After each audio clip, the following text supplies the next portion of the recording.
नमस्कार मित्रों, आज आप लोगों के सामने एक नए टॉपिक जिसका नाम है क्रिया। जी हाँ, क्रिया बहुत ही महत्वपूर्ण टॉपिक है और अभी तक आप सभी लोग या बाकी सभी लोग तैयारी करने वाले जो भी क्रिया पढ़े होंगे उस क्रिया को संपूर्ण क्रिया नहीं पढ़े होंगे, वो अधूरी क्रिया पढ़े होंगे। जैसा कि मैं बार बार कहते आया हूं कि हमारे इस चैनल पर आपको जो भी टॉपिक मिलेगा वो संपूर्ण टॉपिक मिलता है। यानी कि अगर हम सर्वनाम पढ़ाए अभी आपको तो सर्वनाम टोटल सर्वनाम, कुछ नहीं शेष बचा। संधि पढ़ाए तो टोटल संधि, कोई संधि शेष नहीं बची। तो इसी तरह से संज्ञा हो, सर्वनाम हो, इन सारे जितने भी टॉपिक अभी तक हमने आपको दिए हैं, आप लोगों के बीच में गया है, उस समस्त टॉपिकों में कोई अभी शेष कुछ बचा ही नहीं है बताने के लिए, सब कुछ बता दिया गया है। अब इनका यूज आप किसी भी परीक्षाओं में करो, सब रामबाण साबित होंगे। ठीक उसी तरह से आज का जो टॉपिक है क्रिया, ये क्रिया मैं संपूर्ण क्रिया ये पढ़ाने के लिए यहाँ पर आज उपस्थित हूं आप लोगों के बीच में। संपूर्ण क्रिया आप लोग पढ़ेंगे, आप लोगों को बहुत कुछ यहाँ से सीखने को मिलेगा, नई चीज मिलेगा जो अभी आप लोग शायद जानते भी ना हो। तो ये क्रिया जो है शब्द भेद के अंतर्गत है। मैंने बताया था कि शब्द भेद एक परिवार है। ये शब्द भेद क्या है? ये परिवार है शब्द भेद। शब्द भेद नाम का जो परिवार है, इनके परिवार में कुल 8 सदस्य हैं। कितने सदस्य हैं? 8 सदस्य हैं शब्द भेद के परिवार में। इन 8 सदस्यों में से हमने आपको संज्ञा वाले सदस्य के विषय में संपूर्ण जानकारी दे दिया, सर्वनाम के सदस्यों के विषय में संपूर्ण जानकारी दे दिया। आज जो हम पढ़ाने वाले हैं वह है क्रिया, तीसरे सदस्य। शब्द भेद के परिवार का तीसरा सदस्य है क्रिया। इस क्रिया के विषय में आज संपूर्ण जानकारी हम लोग इकट्ठा करेंगे। उसके बाद एक एक का सबका नंबर आएगा, सबको बताएंगे। सिलसिला चल रहा है शब्द भेद का ही, ठीक है। हम लोग पढ़ेंगे क्या? क्रिया। क्रिया का अर्थ होता है करना या होना, करना या होना। प्राय आप लोग सभी लोग जानते भी होंगे इसके विषय में, लेकिन वही बात है कि आप लोग थोड़ा सा अधूरी जानकारी होगा, आज उसको आप पूरी कर लो, पूरी जानकारी कर लो। आइए, इनके परिवार के विषय में बता दिया। इनका परिवार शब्द भेद का परिवार लंबा परिवार है। व्याकरण शास्त्रों में एक पद्धति चलती है, जैसे संज्ञा का परिवार, संधि का, संधि के परिवार में मुख्यतः 3 सदस्य और उन 3 सदस्यों के जो भी पुत्र हैं उनके भेद। संपूर्ण संधि एक अपना अकेला परिवार है, वर्ण एक अपना परिवार है। ठीक उसी तरह से शब्द भेद इनका एक अपना परिवार है। शब्द भेद नाम के परिवार के जितने भी सदस्य हैं, मैंने बताया 8 सदस्य हैं, वो 8 सदस्यों में से 2 सदस्यों के विषय में हमने जानकारी आप लोगों के बीच में प्रस्तुत करवा दिया है, हो चुका है, संज्ञा और सर्वनाम। आज जो पढ़ने चल रहे हैं वो है हमारे क्रिया। अब इनके विषय में आज हम लोग जानेंगे। आइए देखते हैं क्रिया के विषय में। शब्द के जिस किसी कार्य का करना या होना पाया जाता है उसे हम क्रिया कहते हैं। शब्द के किसी कार्य में करना या होना, वाक्यों में अगर हमको ऐसा मिले कि कोई कार्य हो रहा है, कुछ उसमें पाया जा रहा है, अगर ऐसा कुछ हमको आभास हो मिले तो उसी को हम क्या बोलते हैं? क्रिया। क्रिया 2 प्रकार की होती है। क्रिया कितने प्रकार की होती है? 2 प्रकार की। आइए हम लोग देखते हैं कौन कौन। ये है, इनकी चर्चा हो रही है क्रिया की। क्रिया का पहला प्रकार है मुख्य क्रिया और दूसरा है सहायक क्रिया। मुख्य क्रिया और सहायक क्रिया, ये क्रिया के 2 प्रकार हैं, मुख्य क्रिया और सहायक क्रिया। मुख्य क्रिया कार्य को बताता है, सहायक क्रिया जो है समय बताता है, जैसे हूं, है, था, गा, ये समय बताते हैं। सहायक क्रिया हमेशा समय को सूचित करता है, मुख्य क्रिया कार्य को बताता है, ठीक है। मुख्य क्रिया कार्य को बताता है, सहायक क्रिया समय को बताता है। जैसे मैं पढ़ता हूं, पढ़ता जो शब्द है यह मुख्य क्रिया है, और हूं जो शब्द लगा है, हूं, देखो हूं लगा है ना, ये हमारा समय बता रहा है कि क्रिया जो हम पढ़ रहे हैं वो किस काल में पढ़ रहे हैं। मैं पढ़ता हूं वर्तमान काल, ठीक है ना, समय को बताया किस समय हो रही है क्रिया। वह पढ़ता था, पढ़ता मुख्य क्रिया, जो था शब्द है वो समय को बता रहा है, था, ये सहायक क्रिया हो गया था हमारा, यानी भूतकाल। मैं पढ़ूंगा, ठीक है, मैं पढ़ूंगा, पढ़ूं जो है ये हमारा मुख्य क्रिया है, और गा जो शब्द लगा है उसमें, ये गा, ये हमारा सहायक क्रिया है। ये हमारा समय बता रहा है कि भविष्य काल की बात हो रही है। यहां पर समझ में आया? मुख्य क्रिया जो क्रिया को बताते हैं, काम को बताते हैं, और जो सहायक क्रिया होते हैं वो समय को बताते हैं। आइए आगे देखते हैं। यहां पर कुछ लिखा है मुख्य क्रिया, हेडिंग है ये मुख्य क्रिया। जिससे कार्य का बोध हो वह मुख्य क्रिया कहलाता है। जैसे पढ़ना, पढ़ाना, चलना, खेलना, दौड़ना, कूदना, नहाना, जाना, आना, ये सब क्या है? ये सब मुख्य क्रिया है, मेन क्रिया ये सब है। अब इसी में लगता है सहायक क्रिया, इसी में क्या लगता है? सहायक क्रिया।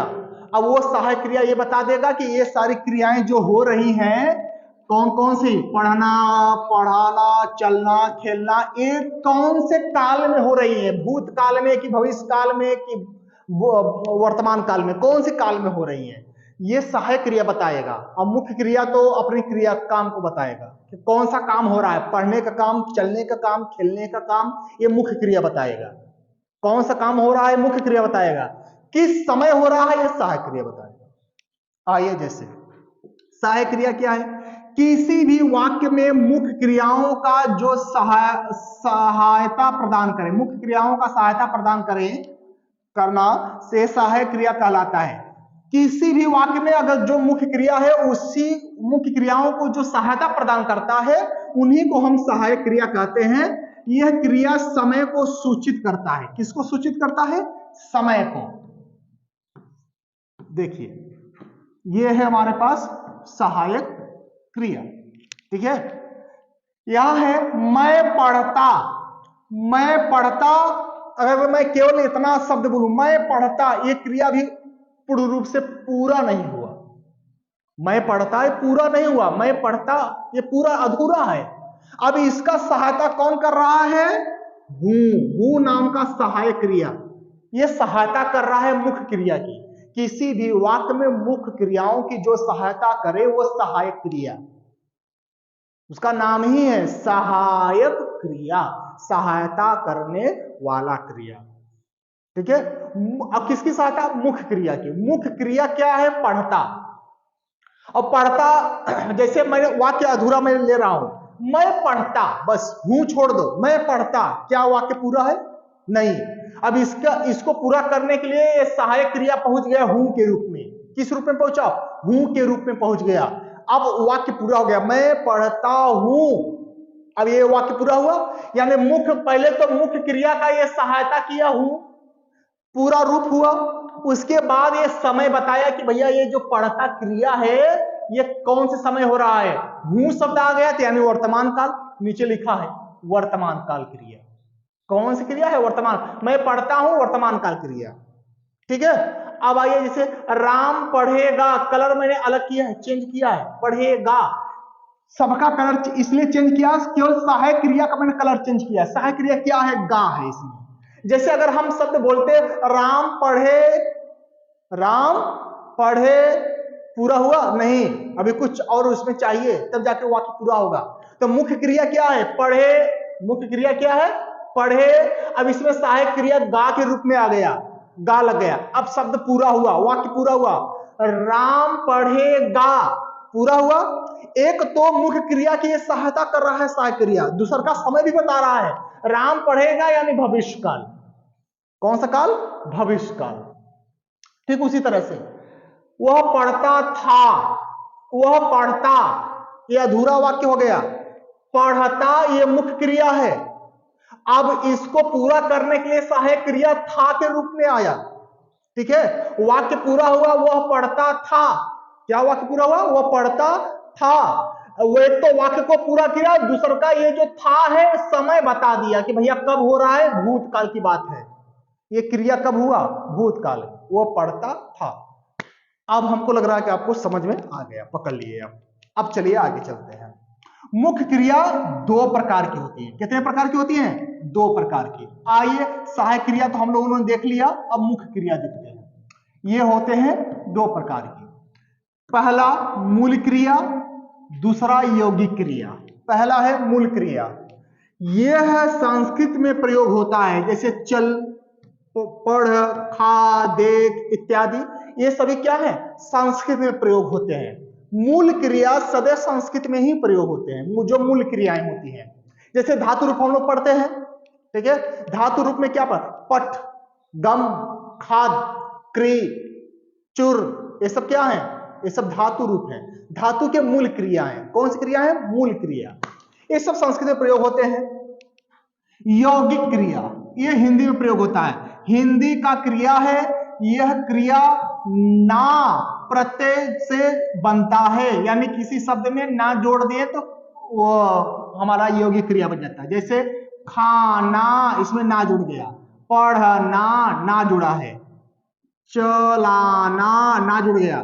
देखना, ना जुड़ गया। मरना, जीना, सोना।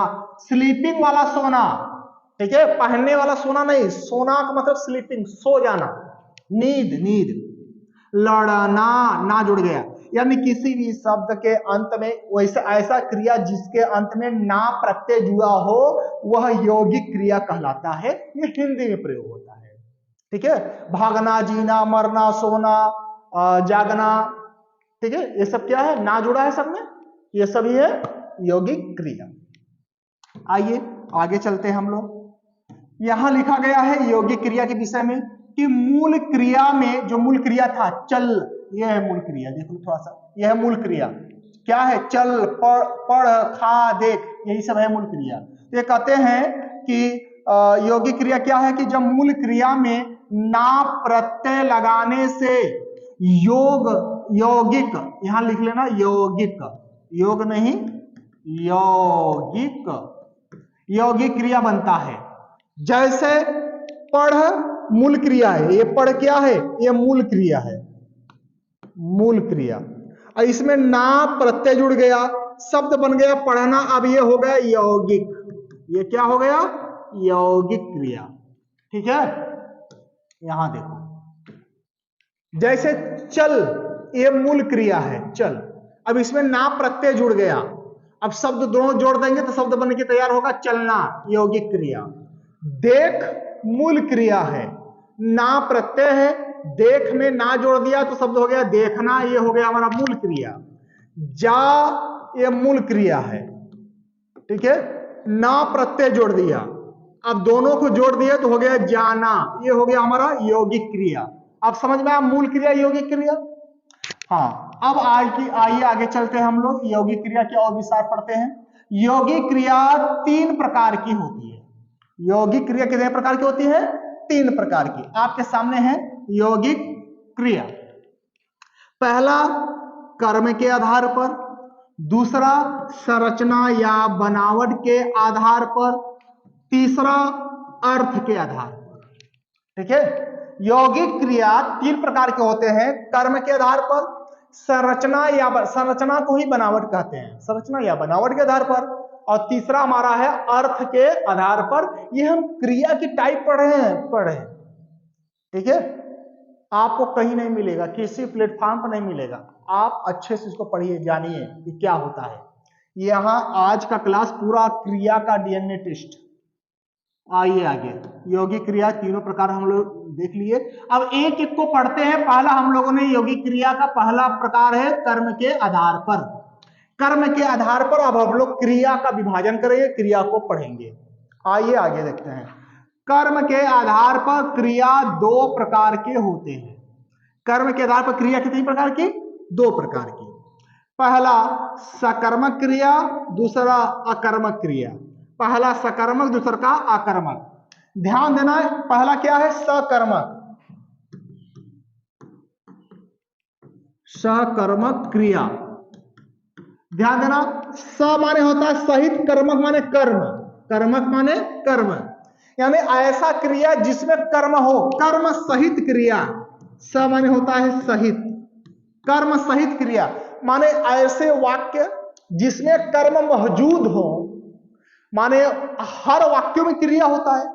कोई भी आज तक ब्रह्मांड में कोई ऐसा वाक्य ही नहीं बना जिसमें कोई क्रिया ही ना हो। कोई वाक्य ही आज तक नहीं बना, ठीक है। हाँ, ऐसे बहुत सारे वाक्य बने हैं जिसमें कर्म नहीं होता। अब बहुत सारे ऐसे वाक्य बने हैं जिसके अंदर कर्म मौजूद होता है, और जिसके अंदर कर्म मौजूद होता है उसी को हम कहते हैं सकर्मक, और जिसके अंदर कर्म नहीं होता उसी को हम कहते हैं अकर्मक, ठीक है। अब हम पहले पढ़ेंगे सकर्मक को। सकर्मक अकर्मक दो हैं, तो पहले हम सकर्मक को ही पढ़ लें। आइए देखते हैं। वाक्य में जिस क्रिया के प्रयोग में कर्म की अपेक्षा रहती है, किसकी? कर्म की, यानी कर्म होनी चाहिए उस वाक्य में अपेक्षा रहती है, उसे हम सकर्मक क्रिया कहते हैं। यानी जिस वाक्य में कर्म हो उसको हम सकर्मक क्रिया कहते हैं। जैसे शीला ने सेब खाया, यहां सेब का कलर हमने चेंज किया है, ठीक है। जैसे सेब शायद रहता है ठीक उसी कलर से है। शीला ने सेब खाया, तो अगर हम सेब को थोड़ी समय के लिए हटा दें, अब वाक्य पढ़ो, शीला ने खाया, शीला ने खाया, यही शब्द होगा ना, शीला ने खाया। अब बताओ, शीला खाने वाली कर्ता है, शीला क्या है? कर्ता, शीला है कर्ता, और खाया क्या है? क्रिया है। खाया क्या है? क्रिया। शीला ने खाया, क्या खाया? नहीं मालूम, क्या खाया नहीं मालूम। इस वाक्य में कुछ है ही नहीं कुछ खाने वाला चीज, केवल है शीला ने खाया, बस शीला ने खाया, क्या खाया हमको नहीं मालूम। यानी इसमें कर्म नहीं है, इसमें कर्ता और क्रिया ये दो ही लोग हैं, कर्ता है क्रिया है, कर्म इसमें नहीं है, यानी ये अकर्मक कहलाएगा। कैसा वाक्य है? अकर्मक। हम पढ़ क्या रहे हैं? सकर्मक। अब आइए यहां, शीला ने खाया, शीला ने क्या खाया? सेब। अब ये सेब हमारा कहलाएगा कर्म, सेब क्या कहलाएगा? कर्म। शीला हमारा कर्ता, सेब कर्म, खाया क्रिया, कर्ता कर्म क्रिया तीनों मौजूद हो गए, ये हमारा सकर्मक कहलाएगा। क्या कहलाएगा? सकर्मक। जैसे मोहन पढ़ता है, मोहन क्या पढ़ता है? पुस्तक, पुस्तक हो गया मेरा कर्म, क्या हो गया? कर्म। और ये पढ़ता हो गया क्रिया, और मोहन हो गया कर्ता, तीनों मौजूद है, कर्ता कर्म क्रिया, ये संपूर्ण वाक्य माना जाता है, इसमें तीनों मौजूद है, ठीक है। ये वाक्य सकर्मक है। कैसा वाक्य है? सकर्मक है। आइए नोट में पढ़ लें, कर्म का पता करने के लिए वाक्य में क्या, किसे और किसको, तीन चीजों को आप लोग नोट कर लेंगे। कर्म का हम पता करें कि किसी वाक्य में कर्म है कि नहीं है, उसका पता करने के लिए देखो यहां पर कुछ अस्त्र शस्त्र दिए जा रहे हैं आपको। कौन कौन सा है? तीन है। क्या, किसे, किसको का हम वाक्य में प्रयोग कर देंगे तो जो उत्तर आएगा, क्या आएगा? उत्तर। जो उत्तर आएगा वही कर्म होता है, वही क्या होता है? कर्म। मेरे पास दो वाक्य इसी में प्रयोग करके देखते हैं। पहला है क्या, शीला ने सेब खाया। अब हम वाक्य में प्रश्न करते हैं, शीला ने क्या खाया? उत्तर आएगा सेब। ये सेब क्या हो गया? कर्म। कहा कि जो उत्तर आ जाए वही कर्म, जो उत्तर आ जाए वही कर्म। हम इसमें प्रयोग किया था क्या का, शीला ने क्या खाया, शीला ने क्या खाया, उत्तर क्या आएगा? सेब, ठीक है। मोहन ने क्या पढ़ा, इसमें प्रयोग किया, मोहन ने क्या पढ़ा, मोहन क्या पढ़ा, उत्तर आएगा पुस्तक।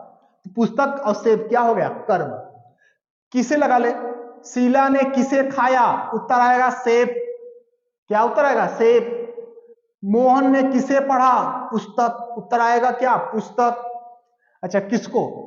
शीला ने किसको खाया? उत्तर आएगा सेब को। मोहन ने किसको पढ़ा? उत्तर आएगा पुस्तक को। तो क्या किसको, क्या किसे किसको, यह वाक्य में आप प्रयोग कर लोगे, जो उत्तर आएगा वही आपका कर्म कहलाएगा। जैसे यहां पर हमने समझाया भी है, शीला ने सेब खाया, ये है, ये वाक्य है। अब शीला ने क्या किसे किसको खाया, तो उत्तर आएगा सेब। क्या आएगा? सेब। इसलिए सेब कर्म कहलाएगा। नोट, नोट में क्या है भैया? जिस वाक्य में कर्म एक होता है उस वाक्य को एक कर्मक वाक्य कहते हैं, और जिस वाक्य में कर्म दो होते हैं उससे हम उस वाक्य को द्विकर्मक वाक्य कहते हैं। भैया, एक कर्मक द्विकर्मक वाक्य, किसी किसी वाक्य में इसमें सेब ही आया, इसमें उत्तर पुस्तक ही आया, उत्तर दोनों का सेब और पुस्तक ही आया। कर्म कितने आए? एक ही आया, एक वाक्य में एक ही कर्म आया। तो ये कह रहे हैं कि भैया, जो जिस वाक्य में एक ही कर्म आए उसको हम एक कर्मक वाक्य कहेंगे, जिसमें दो कर्म आए उसमें द्विकर्मक। तो इसमें भी एक, इसमें भी एक, यानी एक तरह का ये दोनों वाक्य एक कर्मक है, एक कर्मक वाक्य है ये दोनों, क्योंकि कर्म एक एक निकल के आया। आइए हम लोग एक कर्मक द्विकर्मक को और अच्छे से यहां से समझते हैं। एक तरफ है एक कर्मक, एक तरफ है द्विकर्मक। देखिए, राम पुस्तक पढ़ता है, तो इसका उत्तर क्या? राम क्या पढ़ता है? बताओ? पुस्तक। उत्तर आया पुस्तक, यानी एक शब्द आया, एक कर्म है। उत्तर क्या आया? पुस्तक, एक कर्म है। मोहन खाना खाता है, तो हम आपसे पूछेंगे मोहन क्या खाता है, तो उत्तर क्या बताओगे? खाना। एक खाना हमारा कर्म है। रमेश विद्यालय जाता है, रमेश कहां जाता है? रमेश विद्यालय जाता है। उत्तर आएगा क्या? विद्यालय, विद्यालय। मोहन जंगल जाता है, मोहन कहां जाता है? जंगल में। उत्तर आया हमारा जंगल। तो जंगल, विद्यालय, खाना, पुस्तक, ये सब हमारा कर्म हो गया द्विकर्मक वाक्य में। हालांकि इसमें कारक भी मौजूद है, ध्यान देना, विद्यालय और जंगल में कारक मौजूद है। हम अभी कारक में जाना नहीं चाहते, स्पष्टीकरण हम वहां कर देंगे, ठीक है। अब देखो, इसमें दो दो कर्म आएंगे।